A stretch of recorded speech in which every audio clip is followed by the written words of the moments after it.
From 40,000 Indian students getting a PR in Canada in 2016 till 80,000 getting in 2019 to 1,40,000 getting in 22-23. Canada is quickly becoming that place which accepts Indian students left, right and center. But on the other hand, UK has just come out of Brexit. And because of that, it is also welcoming Indian students. So which is the country that you should choose? In this video, we will be uncovering everything. We will be taking care of all the points that there are.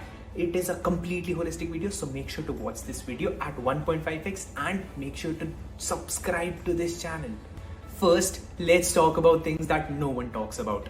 Average life satisfaction. Now, there was a survey done in which average life satisfaction was taken out both for Canada as well as UK. Canada scored 7.6, UK scored 7.2. So that means people in Canada are more satisfied as opposed to people in UK. Now, if we have to give 2 points out of this, Canada gets 2, UK gets 1. As per World Happiness Index, out of all the countries, Canada ranks 9th.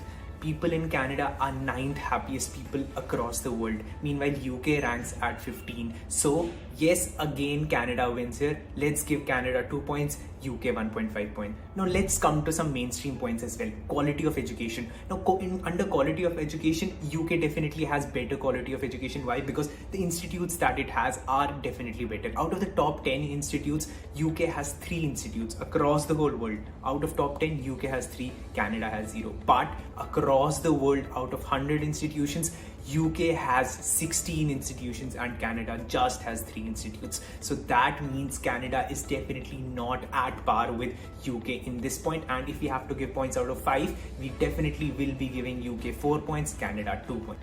Now let's talk about tuition fees. Ideally, in UK, you will be spending somewhere around 14 to 18 lakh rupees for 1 year on an average. But on the other hand, in Canada, you will be spending somewhere around 8 to 12 lakh rupees per year on an average. It seems like Canada is cheaper, right? But there's a catch. Let's take an example of a master's degree. In UK, you will be doing a master's degree for 1 year. In Canada, you will be doing a master's degree for 2 years. So even though Canada is cheaper per year, the total tuition fees might just be slightly higher in Canada. On the other hand, since UK has a 1-year degree, the tuition fees might just be slightly lower depending on the college, definitely depending on the college. So if you have to give points out of 5, let's just give both 3 points. Let's talk about unemployment rate and the economy. In Canada, there is an unemployment rate of somewhere around 6% on an average. On the other hand, in UK, there is an unemployment rate of less than 4%, so somewhere around 3.8, 3.9%. So ideally, UK is a stronger economy as opposed to Canada. So if you have to give points for unemployment, definitely UK will be getting 3 points, and I'm saying out of 3. So UK gets 3 points. Let's give Canada 2 points. PR and citizenship. We have already talked about PR and citizenship in so many videos. So ideally, you do know that it is easier to get a PR and citizenship in Canada as opposed to UK. So UK, you can think of 5 to 10 years ka timeline, and for Canada, you can think of timeline between 3 to 4 years. So out of 3 points, we will give 3 points to Canada, 1 point to UK. We talk about the point of language. Both these countries speak in English. Both these have their official language is English. Just one difference. Canada has 2 official languages. One is French and the other one is English. So in some places in Canada, you might need to learn French. For an example, Montreal, we have already talked about it. On the other hand, in UK, you will be comfortable speaking in English everywhere. But there's a catch. The UK accent dialect is not that easy for Indians, but Canadian is still easier. So if I have to give it points, let's give both 3 points, 3 out of 3. Location, UK definitely scores higher in location. UK is pretty much closer to India as opposed to Canada. Take an example of a flight from Delhi to London, it might just take you 7 to 8 hours. But take an example of a flight from Delhi to Toronto, it might just take you 12 to 13 hours. From Delhi to Vancouver, it might just take you 15 to 16 hours. So yes, UK is slightly centrally located, so scores higher there. At the same time, when we talk about time duration, the time difference, if in India, if it's 1 a.m, in Toronto it would be 1 p.m, so it's a almost 12-hour time difference. But on the other hand, in UK it's 5.5 hours, which is not that bad. So if you have to give points on these bases, we'll be giving UK 3 points, Canada 1 point. Right now the scoreboard is UK 19.5, Canada 18. It is turning out to be interesting. Let's see what happens. When we talk about average expenses, Vancouver is considered amongst the most expensive cities, but on the other hand, you have London. So if you're comparing London with, let's suppose, Toronto and Vancouver, London will be definitely more expensive. If you're comparing a city like Manchester, you have to compare it with Montreal. And in that case also, Manchester is more expensive. So in general, if you're comparing cities of UK, cities of Canada, UK will be more expensive. So if we have to give points out of 2, we will be giving 2 points to Canada, 1 point to UK. Average wages that you will be earning in Canada, you will be earning somewhere around $9.32.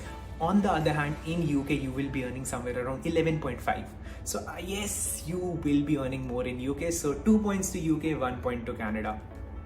Post-study work visa, you already know about post-study work visa. In Canada, if you study for 1 year, you get a 1 year post-study work visa. If you study for 2 years, you get a 3 year post-study work visa. On the other hand, in UK, you study for 1 year, get a 2 year post-study work visa. This is completely in terms of masters. So in that case, let's just give UK 1.5 points and Canada 1. Ideally, I end my comparisons at this point, but this is a very important video because many of us want to go to either UK or Canada and are genuinely confused. So I am going to talk about some cons, some problems that Indian students face in both Canada as well as UK. So that might just help you in deciding what you want, what you do not want absolutely. These are some points which students have told me and I've noted them down, and I'll be talking about all these points one by one. So the first point is isolation based on origin. And this is something even I have noticed. This is something all my students have told me. In Canada, mostly if you're an Indian, you'll be staying with Indians. If you're a person from Sri Lanka, you'll be staying with Sri Lankans. If you're from Bangladesh, you'll be staying with Bangladeshis. So that is something people do not know in India, but that happens in Canada. On the other hand, yes, extreme winters. Many Indians are not accustomed to harsh winters, but yes, in Canada you will have harsh winters. One country with 6 time zones, that might just be a problem for some students. So that's one more problem. The problems faced in UK, one major problem people usually face in UK is the different dialect. As we already mentioned, UK has a very different dialect. So yeah, that can be a problem. Getting a house to stay. We understood that UK is very expensive, but at the same time in cities like London, it's very expensive to even find an accommodation. So that is why they end up being that expensive. So yeah, it's slightly tougher to get a house in these cities of London, in these cities of UK. Limited access to services. So ideally, the services that are available for a British citizen, they are not available for international students. So yeah, some services are definitely lower for Indian students, and that is something people have faced difficulty in. So there's one point where this person is saying discrimination in employment sector. I presume most of you guys would already know this, but British was a part of European Union. Because of that, they had to give preference to European students. Now, first they had to give preference to their own citizens, then they used to give preference to European citizens, and then non-European citizens, which is us. But now, since it's not a part of European Union, it does not have to give this preference to European citizens. As a result, it's same. Even if you're from Germany or if you're from India, that's one and the same thing. Yes, a preference would be definitely given to UK British citizens, but then second preference, there's no such thing as second preference. So yes, that has changed. Both these countries have a very strong Indian community, but if you had to ask me what would Murad choose at the end of the day, what would I choose?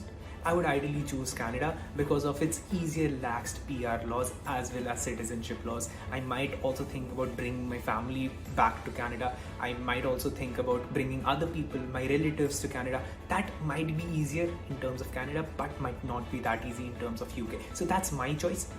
It is open to interpretation. You guys can have a different choice. But if you want to watch a video between Germany and Canada, that's a very interesting video that you have to watch. So if you enjoyed this video, now trust me, you'll enjoy this video more. Thank you so much for watching.